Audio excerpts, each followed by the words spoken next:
What's your name? Arnold 101. Don't you hate it when someone else is right and you were wrong? Well, I am never wrong. But I did get one very, very helpful, simple tip from my friend Arnold T101 that allowed me to not only 100% complete the normal Doom Tower, but also the hard. And at the end of the day, he was wrong and I am still right. Let's listen in on what his tip was, which was in our last shard opening video. Arnold, tell us how you did it. Basically, for all the Doom Tower bosses minus Scarab, I just do like Geomancer with like 4 revivers and cleansers and I get it done.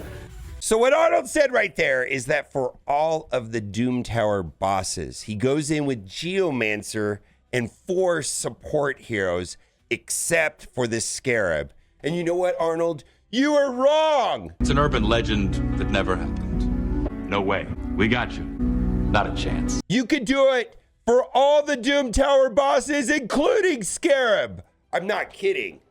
There are so many parts of this game that can be cleared with Geomancer, who is an epic, with 4 supports.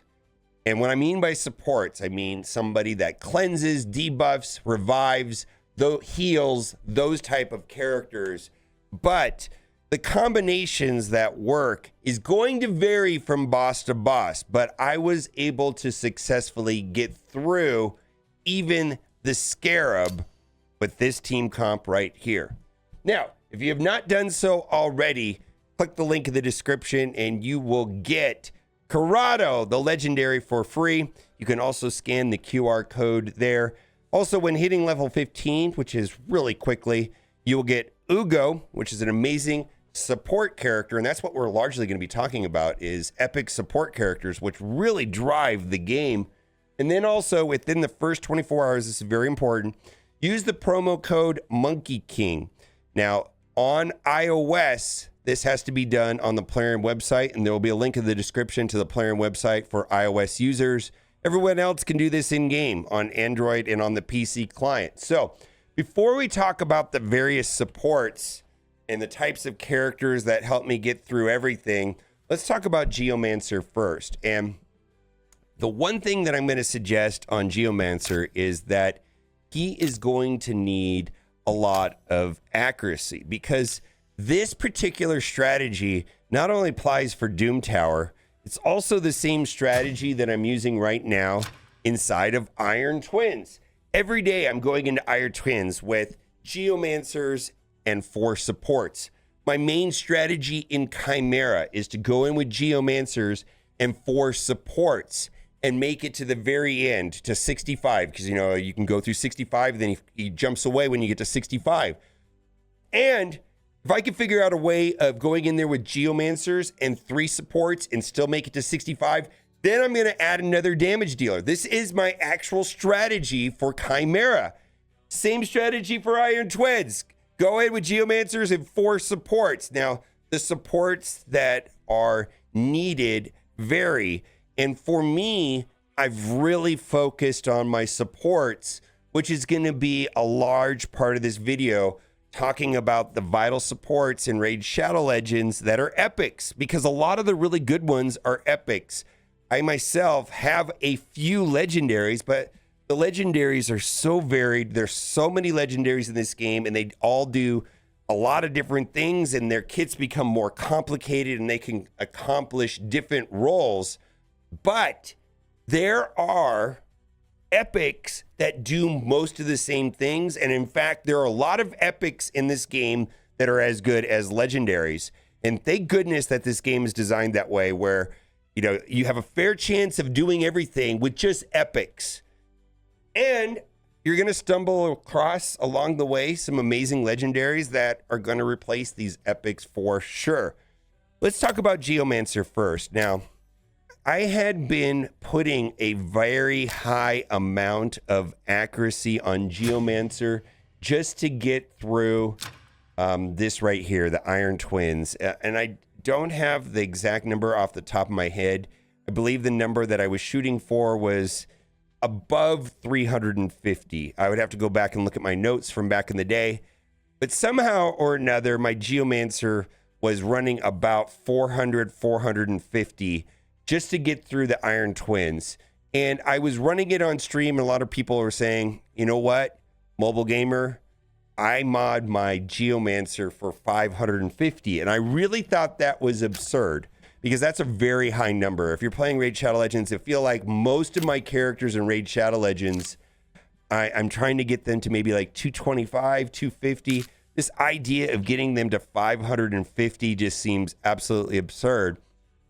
But when I got to the very top here, I really did have to get a number close to 550 to land the HP burn, because that's one of the requirements on the spider here. The final boss is that I land the HP burn, which is going to come from Geomancer, right? And then he won't revive, because otherwise he's just going to revive and revive and revive and revive. And so I was able to make that work with Geomancer. Now, I had to use the accuracy leadership to get my accuracy this high. And so once a month, I'm going to say there's a 3-day period where they get rid of the silver cost to remove artifacts. And I will be remodding my Geomancer with a target of 550 accuracy going forward. So my Geomancer right now is not at 550. If I look at Mad Hatter's leadership ability right here, or his aura, 60 accuracy in battle. And then if I go and look at my Geomancer here, we'll see that I have him at a very high level. Now I'm going to select Doom Tower because there's some modifiers that are acquired from playing in live arena where you can boost the stats in a specific game mode. So I was able to get an extra 16 accuracy just from the area bonuses, putting me at 485. So I'm getting, 485 plus 60, that is very close to 450, which he's going to need. He's going to need. Going forward, I'm going to target my Geomancer for 550. And I'm going to say, I've been playing the game for, 8-9 months now. For me, it's not that easy to get a character that high. It really isn't. Primary way of getting accuracy is going to be right here inside of the chest plate. Let me get the QR code out of the way. Right there, we'll get 96 accuracy right there. Now, there are some other ways of getting accuracy. One of the ways that I'm also going to be interested in is going to be in the banner. I don't have one. I'm going to just take that down for now. I don't have one here for Geomancer, but I know that there are banners that will have accuracy right there. Not only there, but there is the Ascension bonuses, which is kind of later game type of stuff. I'm just starting to move towards that. As you can see right here, accuracy can be, acquired there. So this might be, worth it to me to do if I, because I definitely need the speed, right? That's the reason why I'm using this piece of the speed, but I can rework that, and then maybe I'll get a 1 in 4 chance of getting accuracy instead of defense, because that's going to be one of the better stats for that particular piece for this particular character. But other than that, to get up to that number is going to depend on getting amazing secondary stat rolls. So this is a single roll, but this is double speed, because this whole game, as far as gear for me right now, largely feels like speed and accuracy are the main two stats. I kind of knew coming into a turn-based squad RPG game that, speed is going to be the alpha stat. What really surprised me is that in Raid Shadow Legends, accuracy is vital. Almost every character needs accuracy to place a negative effect. And the kit of the character essentially is not working if the accuracy is not above and beyond whatever the resistance for whatever type of boss you're playing against, right? So it's super important. Accuracy and speed is very important, which leads me to why the faction crypts, you can do them on a daily basis, are so important, is that they drop the crafting materials for the forge for the gear set of perception. This perception gear set which gives accuracy and speed, is carrying me through Raid Shadow Legends. I focused on the factions. I got the pieces for the forge. I forged during clan versus clan. By the way, that's the best time to forge because that really helps out your alliance. For me, I would say only forge then, or that's where I'm at now. I only forge this gear during clan versus clan, which happens twice a month. And one of them is more important than the other. One of them is just like the standard one. And then the other one, which just happened the other day, is the personal rewards one, where if your alliance wins, you get all of your personal rewards. Where the standard one, it's just milestones. And I feel like if we just get the milestones, we're good. But perception, look right here, perception, 40 accuracy plus the speed, right? Then we got pinpoint. I have one piece of pinpoint right here on the ring, and that gives me 20 extra accuracy. If I had 3 pieces, I could get another 20 accuracy. From there, I am pretty much dependent on these rolls. Right there is 33. And I do have that's a single roll there for an 18. What I mean by single roll, as you can see, that's a double speed, single accuracy. I mean, this is what I'm rolling for gear. This is what I'm looking for, speed and accuracy rolls. I mean, some characters you want crit damage and so on, but look at that triple roll right there. Holy moly, that's 50 right there, right? And almost all these pieces have either speed or accuracy because that's what I'm dependent on. There's the 96, and then we got the boots right here. Where are the boots at? We got speed as the primary stat. Then we've got another 32. Not a lot of accuracy to be had down here. I believe you can get accuracy on this one right here for another 30. And there is ways of getting accuracy on this one here, but I'm just dependent on the speed. And that's how I'll get close to 550. I'm going to try to get him there, to leave him there, for him to be effective. Now, do I need my Geomancer to be at 550 as I progress through the game? No. In fact, my Geomancer was floating about 300 to 350 for most of the time, and it wasn't up until recently that I needed to bump him up.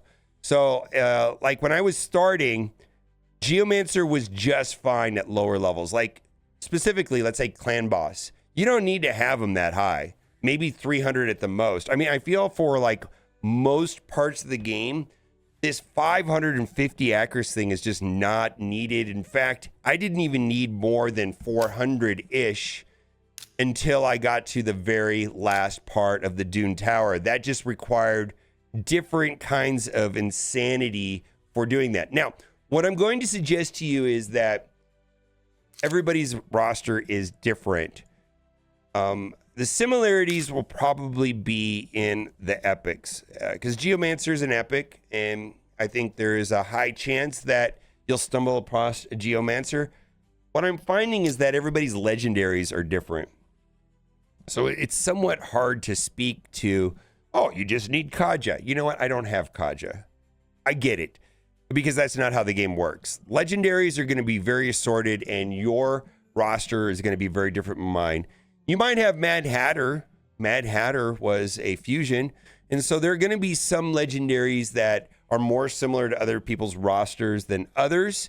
Mad Hatter might be one of them. Now, what does Mad Hatter do for this type of battle? Well, the main thing is that he's providing a accessory boost. Not accessory, accuracy. I think I'm going to get those two names mixed up all the time. Accuracy, accessory, accuracy. And then also his kit is speeding up the team. It's lowering the duration of negative effects, effectively getting rid of the freezes, because there's going to be tons of freezes. And then also boosting the duration of the positive effects that I'm getting from some of the characters. Like this Kaja gives like buff, negative debuff immunity. So it's like an immunity buff. And then, there's heals, and then there's strength. There's all kinds of buffs. He's got a buff extender and a debuff reducer, which is important. Right here, she's got massive amounts of healing. She's also got that same mechanic that Mad Hatter has. And then we've got a reviver, right? So this is an attack character that is kind of anti-freeze, but I could have used somebody else there. I could have used another cleanser, another reviver, a support character that boosts the stats on the team to provide more resiliency. But generally, 4 supports in Geomancer, right? And Arnold was saying that, this did not work on the Scarab. The Scarab is probably the most annoying boss, in my opinion, in Raid Shadow Legends. And this particular strategy took hours. And I do think that there are single character strategies. Like I looked into a Cornelia one for a long time and I never could get it to work. Arnold used a solo character strategy to get worth this. This particular boss mostly is dependent on the accessory ring that you get from winning inside of siege battles. And is it siege battles? No, it's clan versus clan. There's these. Okay, well, let me just back up. There are these rings that are vital to beating this boss. And if you get some of these rings, you need to keep them and never sell them ever.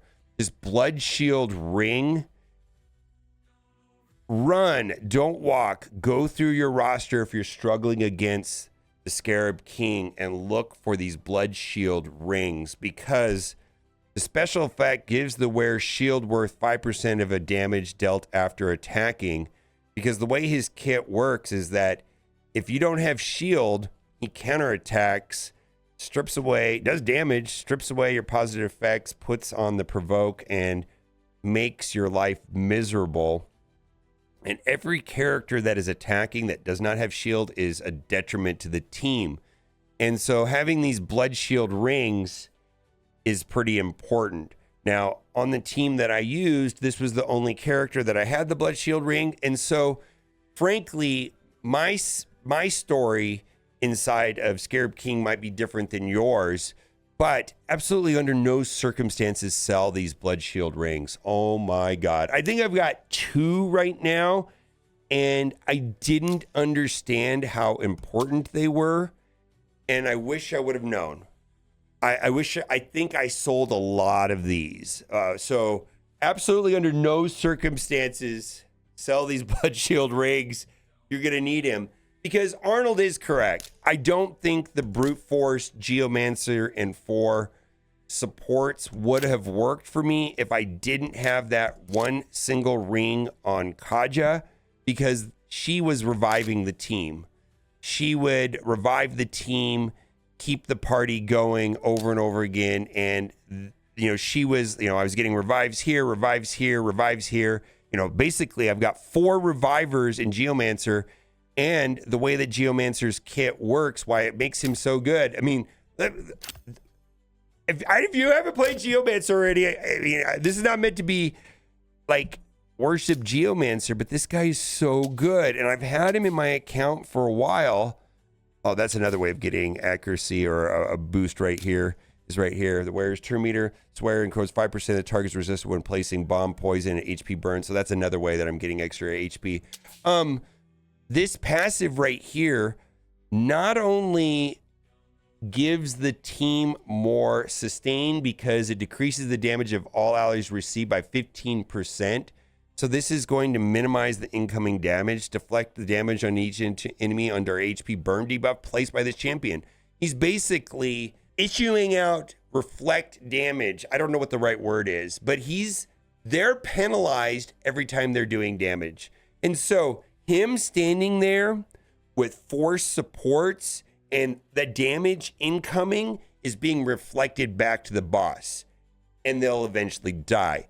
It's not going to be a fast process. This is kind of a slow burn strategy that I'm explaining, where Geomancer takes the damage, and because there's 4 people taking damage, a lot of the damage is being reflected very quickly. I just want to go over epics that I have found to be very useful. If one of these epics shows up in your account, pay attention to them. Ursula has a team revive. Not terrible. Team revive.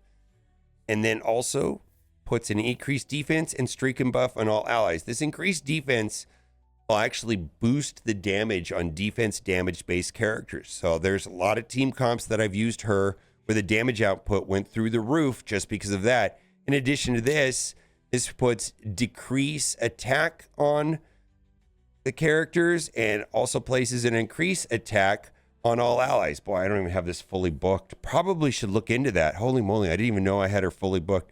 Also, Doom Tower, 24% speed in Doom Tower will carry you through the Doom Tower. She is my main lead most of the time. Other debuffers / support / healers / revivers that are epics that are worth getting. Godseeker can help getting through Sand Devil and so many other parts of the game. She has this passive effect of increasing the healing on the team, but she also, like when somebody dies, they revive. It's on cooldown, right? But this is still pretty powerful. 4 turns, if someone just randomly dies, and on Sand Devil, she's doing it to herself, then she has a revive, and then she has a heal, and then she has a heal. Excellent support character for sure. Vogoth, this is one of the better healers in the game, and you can see I didn't need to put a lot of books into this guy. Whenever this champion is attacked, heals all allies by 50% of the damage received. Only heals by 25% of the damage received from the boss attacks. Champion always receives half of the heal other teams. So if you come across Vogoth, that's somebody you want to pay attention to. Rector Drath puts out Veil or Perfect Veil. Whenever an ally under Veil or Perfect Veil gets a turn, heal them by 10% of their max HP. Also increase the resistance of allies under Veil by Perfect Veil. And she can put out the Perfect Veil while she revives allies and fills their turn 90%, places Perfect Veil buff on them for 3 turns. Also, she heals, and if they're full heals, then they get the Perfect Veil, which triggers her passive, and then she also has a decreased attack on her basic. Amazing support, like vital to progressing in Raid Shadow Legends. Deacon, probably one of the best epics in the game. This guy has a leadership ability, which is speed. He gives turn meter to the team and reducing turn meter of the other team. He puts defense down on the other team. He also puts the leech buff for bleed. This guy I even use in the arena where I go Arbiter into Decon, and then my nuker comes in and explodes them because they have defense down. And you're way ahead on the match, and they're usually dead before they take a turn. Don't use Doom Priest as much as I did, but the thing about her is her passive. Pretty much the only useful thing on her is passive. Heals all allies by 7.5% of their HP and removes 1 random debuff from them at the start of this champion's turn. So if she's frozen and she has a freeze on her, it just disappears. This is super helpful for getting ahead of the negative effects, and this happens passively, which is very important. This is kind of an annoying leadership, though, that it only affects the red force ones. And then there's some other stuff, attack and stuff. You see, and I also didn't have to use any books on there, although, books can get more useful as time goes on. This is a new one to my account. I'm just starting to realize how powerful Demitha is. Very, very powerful character. Place a block damage buff on all allies for 1 turn and 15% continuous heal buff on all allies for 2 turns. This character single-handedly allowed me to go from 2 keying Ultra Nightmare clan boss to 1 key because the match just gets extended. And then there's massive amount of healing. She puts shields on the lowest health champion. Kind of, this stuff is like, this is where it's at. And so my suggestion to you is, I mentioned a lot of epics that you may or may not have. If you do have them or you stumble across them, like Perk Up is like, I heard that guy's good. And then, of course, there are going to be legendaries that do things that are also very impactful, right? But I'm finding that everybody's legendary experience is different. Well, this is a legendary that everybody gets after 6 months. So that's not an exception. That's an amazing legendary that everybody gets. But the epics is where it's at, because I'm finding that I don't know what legendaries I'm going to get. It's somewhat random, but the epics I can count on. I feel like in the time that I've been playing Raid Shadow Legends, I've been able to come across the epics that I need to get through the game. So, like I said earlier, if you haven't done so already, there's a QR code there up at the top of the screen. Link will be in the description, and then you'll get Corrado, the legendary. You also get Ugo, which I didn't mention in this video, but Ugo's puts a lot of negative effects out and has a team revive mechanic also that's super useful. Ugo is also one of the I just forgot to talk about Ugo, but Ugo's a champion that you get for free, and Ugo is in that same category of epics. So you're starting off with one of those epics that I described that are super important through getting the game. And then this is also important in the first 24 hours of starting gameplay on Raid Shadow Legends. Absolutely use this promo code Monkey King to get Sun Wukong, who will skyrocket your arena experience and also your Hydra experience once you get to that. Got to go to the website if you're on iOS. Bye for now.